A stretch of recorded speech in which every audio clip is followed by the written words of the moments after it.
حضرت از همون اول خصوصیات خاصی داشت. 2 نفر از بزرگان، یکی عیسی علیه السلام، یکی حسین علیه السلام، 6 ماهه به دنیا آمدن.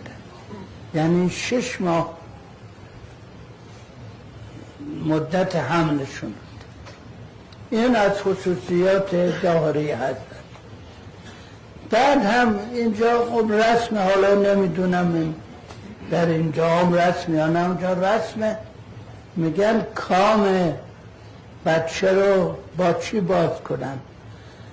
حضرت فرموده بودن، حضرت پیغمبر به فرزندشون فاطمه که حامله بود و امام حسن فرموده بودن که کامشو با نکنه تا من بیام.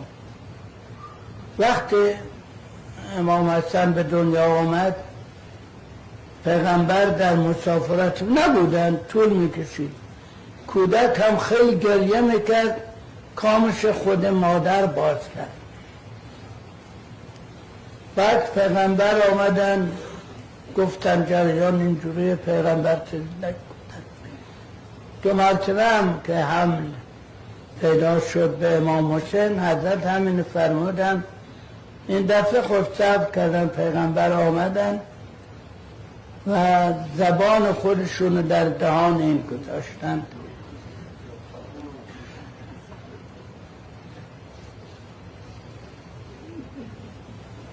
که اول چی دیده که این کودک از جهان خارج گرفت، زبان حضرت رو.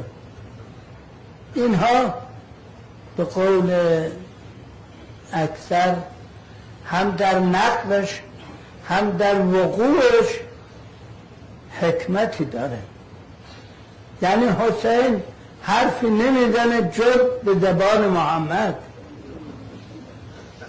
این زبان محمد تو دهن حسین که حرف میزنه. پیغمبر وقت میفرماید حسینون منی و انا من حسین. خب از آب ظاهری که میدونیم که 2 انسان مستقل، بدن مستقل. یعنی اون چه حسین میگه من میگم، اون چه من میگم بعد از منم حسین خواهد گفت.